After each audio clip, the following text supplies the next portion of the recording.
Hello, everyone. Welcome to this week's edition of the Master Instructor Roundtable. I am Wendy Batts here with my friend and colleague, Mr. Marty Miller. How are you?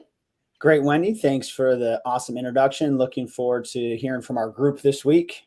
Yes, Marty and I usually go onto the NASM Facebook page, which we're going to discuss in this in the very beginning. However, we do want to say when you guys reach out to us via email, if there are a lot of commonalities in some of the emails that we get, we respond with, hey, we're going to put that on one of our Master Instructor Roundtables. So for those of you guys that received that type of response back, we're hoping that Marty and I can do you justice in answering this, because it's the answer. If we just typed it out, I think would lose a lot of, I think we would lose a little bit of detail. I don't know. I like actually talking more than typing. I don't know about you, Marty. Storytelling too, right? Storytelling. Once upon a time, or this one time. So let's actually talk about what we're going to talk about. So, Marty, you want to go ahead and take us through Absolutely. this? So as you mentioned already, Wendy, we get a lot of these sometimes from emails and direct messages from people who are following our Master Instructor Roundtable, but we are multiple times a week going into our CPT page, our Certified Personal Trainer private page. So once you get your credential, you can request to be a part of that. And we do interact all the time. There's over 13,200 people in there. Great conversations. So first, did you know that? Because that is a place you can reach out to all your colleagues and other professionals as well as us. And then that's kind of the goal, is to continue a conversation, continue a dialogue, network. And then it gives us a great opportunity to see what a common question or theme of questions may be. And then we'll bring them into here. Yeah. And, and if you're new to NASM and you're just joining the group, I mean, if you look in this search bar feature, just kind of as a reminder, it is amazing how many conversations we have on specific topics about insurance. And well, what if I need to do, what about making an LLC? Is that something I should do? Or, there's just a lot of information. Or I'm brand new going in for my first interview. And Marty and I have done obviously different Master Instructor Roundtables on, what to wear and things, common questions you're going to be asked. And so I think you're going to be able to find a lot of really good information. And if you don't want to ask, try that search bar first and see if it's already been asked.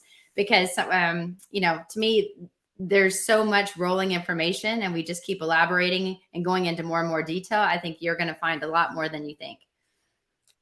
Yeah, it's a great resource. I enjoy going in there, and seeing what the conversations lead as well. So as we talked about, it's a great networking platform. We've seen people connect, they're in the same town or when they're going to conferences, and it's definitely a place to have that higher level intellectual conversation with definitely like-minded people. You're going to grow. You can't help but grow. They're going to talk about their continuing education paths. What about this course? Did you guys see this and that? And then it is that open area to continually focus on topics that you want to ask specific questions on. Indeed. Join the page. But this is one that, those of you guys that don't do Facebook any longer and all about Instagram, you're the IG guys. We have obviously the NASM Instagram, so it's NASM Fitness. Marty does his coffee talks once a week on those, where you guys can try to stump Marty, ask him any questions that you want. So I'm going to say, make them hard and ask him, because he goes into a lot of really great detail, but he's also there to really clear up any confusion that you may have regarding any of the content that's in the textbook, or just if you have a situation that maybe you would like his opinion on. I'm telling you guys, that Instagram Live is amazing.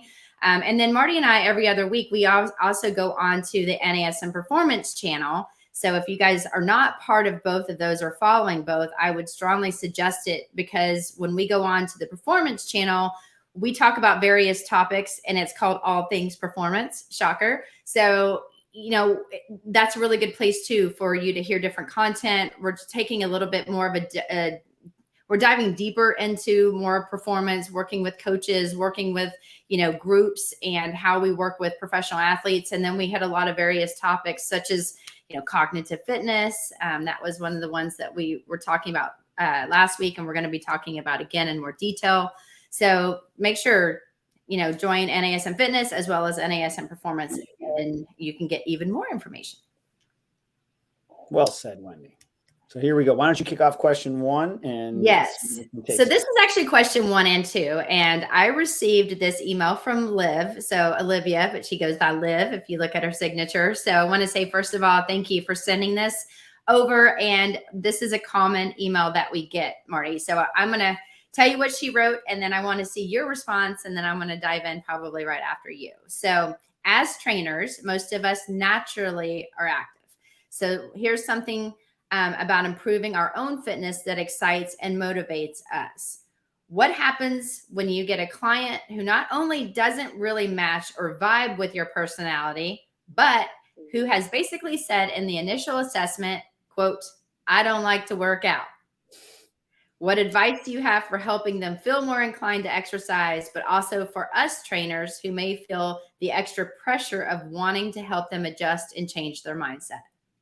So this is a 2-part for me because I can look at them differently. Mm-hmm. So when somebody doesn't vibe, that could be a lot of different things. It could be that they're coming late. They're not respectful of your time. They're like, I don't want to do that. I'm not going to do that. I have fired clients before and they always come back, right? I'm like, I'd be like, Wendy, I get it. I'm going to have to do an assessment. I'm going to have to do this. This is from an integrity standpoint, what I need to do. I have to follow this. And all of a sudden they're like, oh, okay, fine. Right. So then there's the other part of if they're checking all the boxes, I know that I'm able to ethically train them and stick within what, I feel safe and comfortable with. Then when they like, I don't like working out, that's a challenge to me, right? That part is different than I won't do certain things that you require. So that's where I'm separating these out into 2 different categories of people. And when that I study for my doctorate how people perceive exercise, most people don't like working out because they have a fear of it. They've had a bad experience. They think everybody's looking at them. They think only fit people are in the gym. So if I can know that, and there's some open-ended questions I can ask, I could say, hey, Wendy, please tell me in your words, why don't you like working out? And then, well, I just don't. Well, can you be more specific? I'll try to get the why. And then it's just very easy for me to make sure that they feel safe. Maybe we go into the aerobics room where there's not a lot of people, or I don't put them in front of the free weight area. Like that's just more understanding people skills. So that part is the part I like because I'm really trying to dig into why they would think that, because exercise can be fun. It doesn't have to be painful. It shouldn't be painful. It should be a slow progression. And if I'm doing that part right, which is following the model, I'll get everyone to like exercise at some point. And I have to listen to them. If they don't like being on a treadmill, I come up with a different thing for cardio. So that's the art of training versus the science. But back to the first point, if I'm not vibing with somebody, I've got to ask myself, is it a me thing? Is it a them thing? And as long as I'm able to do my job ethically, that's what matters.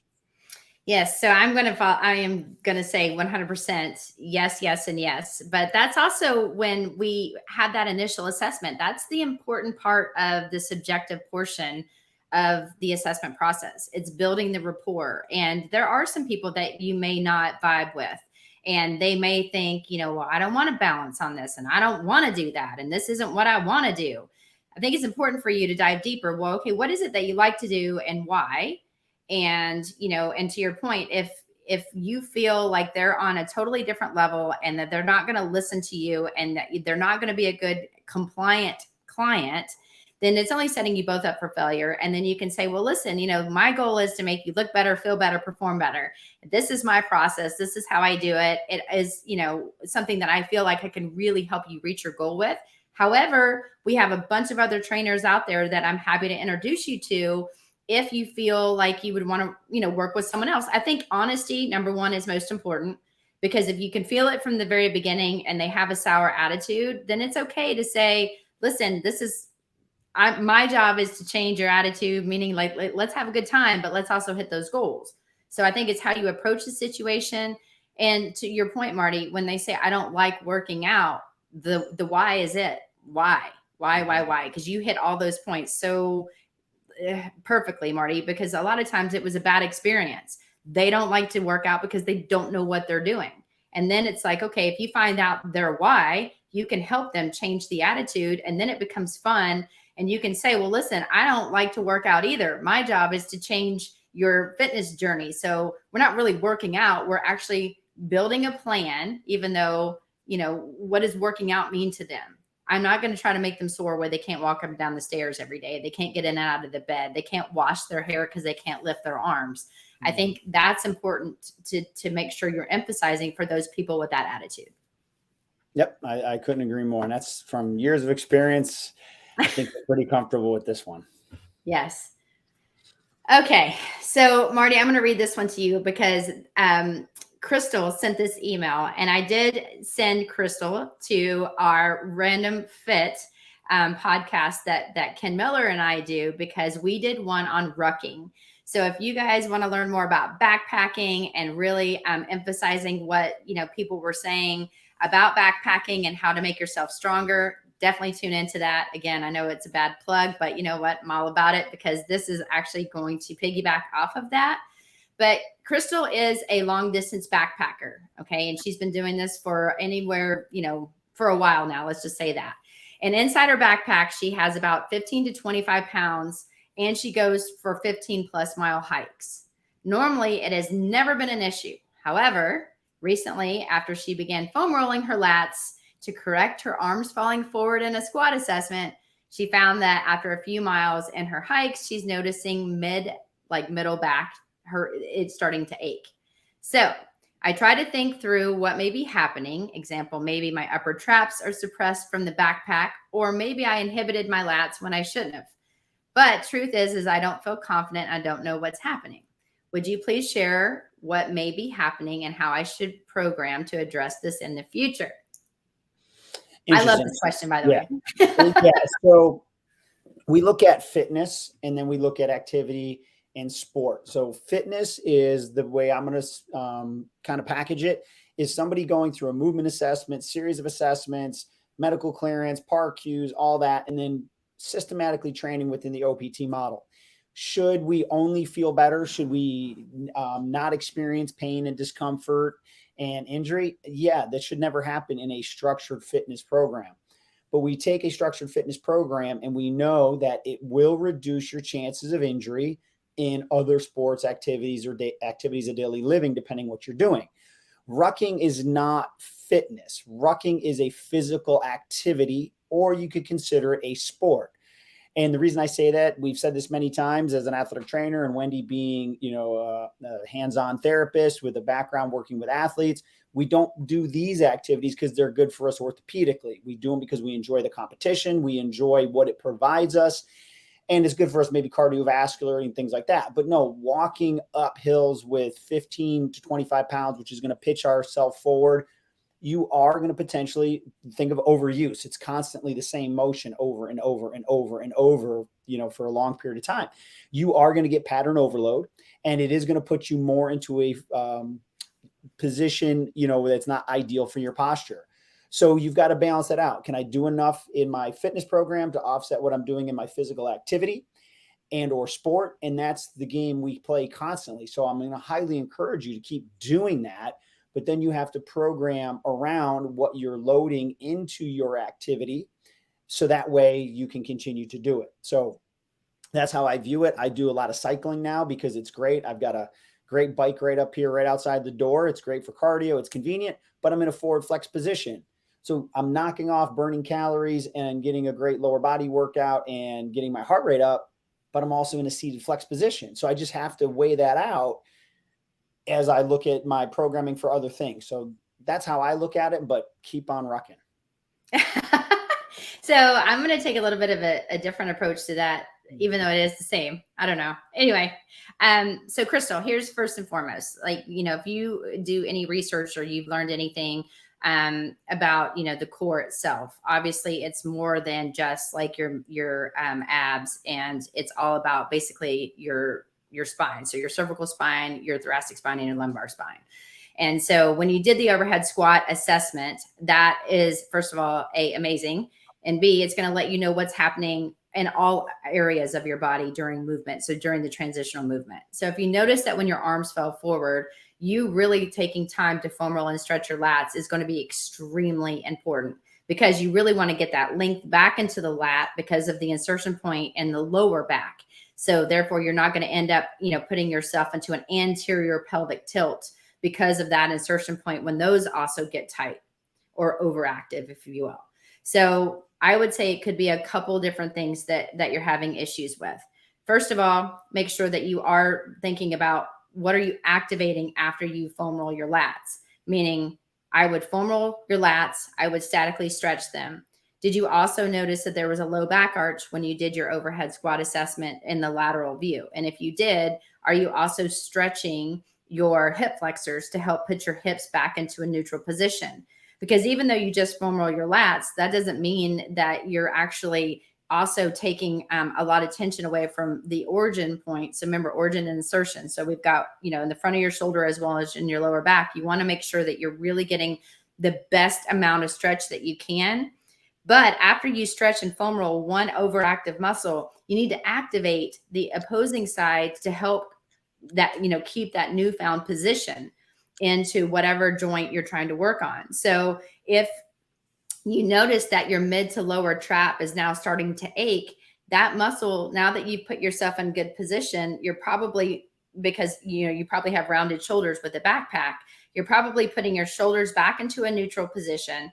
Your head's probably going back into a better position as well. But now you've got that backpack on and you're probably going more into a rounded position, and that's causing more strain and stress in the mid to lower back. So I would strongly suggest after you roll and stretch your lats and hip flexors to then start incorporating something like, rows, like cable rows, maybe ball cobras or floor cobras, doing anything that you can in the mid to lower back section to strengthen those muscles that are usually overactive and weak. And if you do that as a combination, it's going to not only help your posture, but when you start to go on these long hikes and you do have that amount of stress and load on your back, that's going to start to take the pressure off. And the more that you work on core stabilization, so the planks, the little to no joint motion exercises, so really focusing on the intervertebral stability and keeping your spine in a good position, you're going to notice that the aching is going to start to go away. You're going to be able to go further longer. You're also going to then start to, as Stuart McGill says in research, especially talking about backpacking and rucking, you start to then build almost like another muscle to help your erectors withstand that external force. So I know it's a very long-winded answer. Now I didn't want to type it. So, and if you guys are joining Marty Miller and I today on the Master Instructor Roundtable, we're talking about questions from the group. And we have talked about 2 questions that Liv had brought up and the question about backpacking with Crystal. Love it. So let's see what else we got. Question 4 here. So a client says he feels tension mainly in his low back rather than hamstrings when doing RDLs. What could be the culprit? So I'll go first, the question from Charles here, and then I'd like to see, this one can kind of go back and forth a little bit because there's a lot to it. So first, Charles, thank you for asking the question. Then there's also, I'd like to see somebody's assessment, right? Because I would want to see how they move and see their movement patterning. Plus, I'd also like to see what other phases of training they've gone through or what exercises they're doing prior to this. Now, RDLs, because it's not a single leg RDL, I'm assuming here we're in the strength program. So this is just an assumption I have to make. So hopefully that they would have done some single leg RDLs and other hinging patterns prior to going into maybe a traditional RDL where there's going to be weight involved. So I would want to see how they feel, what their movement patterning was, were they sore, did they have any other issues? And again, we always have to look at previous injury as well. So, where you should feel an RDL, right? So, feels in his low back rather than your hamstrings. With that being said, are they in a neutral spine position to begin with, right? Are they, as they're doing this, is maybe the weight a little too much? It's tipping them into an anterior pelvic tilt. As you know, we need to have somebody in a neutral position, and that would even include the chin, because if my chin is elevated slightly, which a lot of people do as they go into any type of deadlift, Romanian deadlift, etc., that's going to change the position of my pelvis. If I change the position of my pelvis, now my spine's not neutral, and it could be putting more pressure on my low back. In addition, maybe they're not ready for this type of movement pattern. Maybe they haven't done enough progressions with other hinging patterns, and you haven't built up that deep intrinsic core stabilization that Wendy just talked about in the previous question. And going now to an RDL under load might just be too much. The other thing too, it might be that they're doing too many sets, too many reps, and too much of a load. So there's a lot to that. But let's go back to the movement assessment. If this is a loaded strength-based exercise, did they earn the right to get there by doing enough of these patterns unloaded and build up that muscular endurance? And do they know how to perform the exercise properly and keeping that neutral position in the pelvis when they're doing their RDLs? Wow, that was a lot, Marty. And that was actually pretty much all the points that I had. So as Marty was talking about, first of all, the eye position, I don't know how many coaches have taught me when I was, going through school and then really trying to look at biomechanics, focus on something on the wall and you're going to be able to lift heavier. And so I'm like, oh, okay, that's great. But when I did that and I went down again, like Marty said, when your head is elevated, the reason it changes that positioning of the spine is because the pelvo-ocular reflex that you have, where your eyes go up, your pelvis is going to adjust to that. And we don't want that. We want to maintain neutral. So that's why when we're talking about the 5 kinetic chain checkpoints, we always emphasize, try to make sure that your head also stays in neutral position with your spine and, all the way up and down the chain, because one thing can change the dynamic of everything.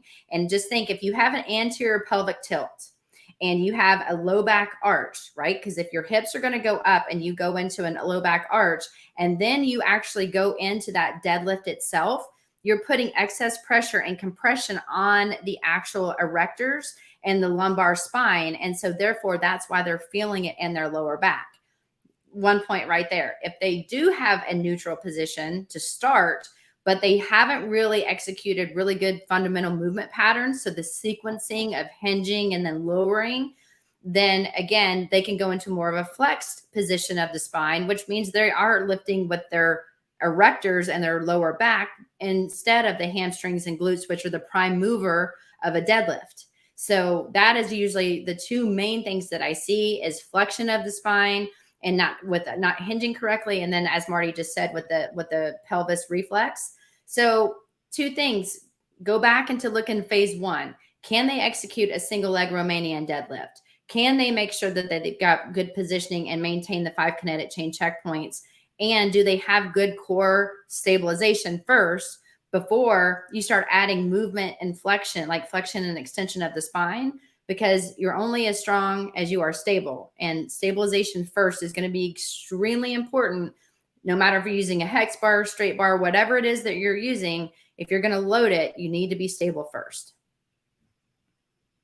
Yeah, great points. And Wendy, sometimes not every exercise is for everybody. Let's say that they had previous injury and other things. They may only be able to do those hinging type of patterns in a stabilization phase, right? That could be something else.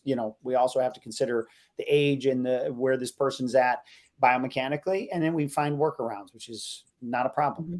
And the acute variables too, right? Because again, if you spent time doing the 4-2-1 tempo and you're really focusing on the eccentric portion, then by the time they do a loaded Romanian deadlift or any kind of, deadlift, as you were saying, Marty, their body's able to withstand that because you are moving faster, but you're also moving under a heavier load.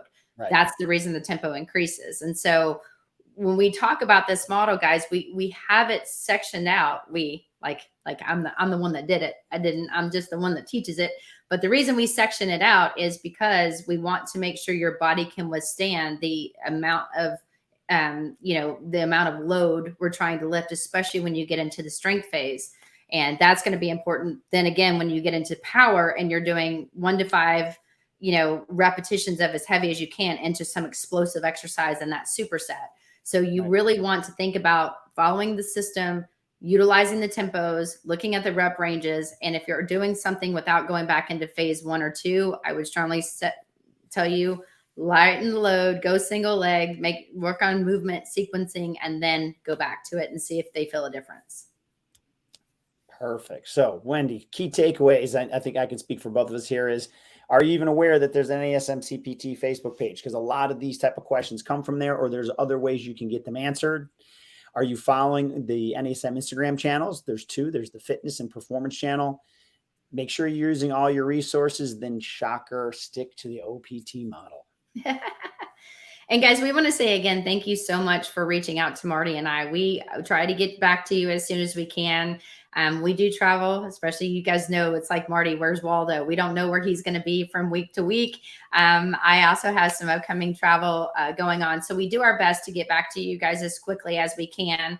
And like I said, if we see the commonalities of some of these, through email where it's not on an open platform, we will often bring them into these type of podcasts, because we want to make sure that we can go into detail first and foremost, getting both opinions, because sometimes they're the same, most of the time they are, but we can also give you maybe some little nuggets to help you through, working with clients or situational things that Marty and I have both experienced in our very long careers as trainers. So thank you guys again for doing that, and keep the questions coming. And you can do that by emailing me at wendy.batts@nasm.org, or you can always find me on Instagram at wendy.batts13. And my information's coming right up. dr.martymiller72 is my Instagram, and then marty.miller@nasm.org. So Wendy, thanks for putting this together. Thanks for, finding those great questions. And for all of you out there, thanks for doing that, giving us those questions. And thank you for your time and attention today on the Master Instructor Roundtable. We look forward to seeing you next week.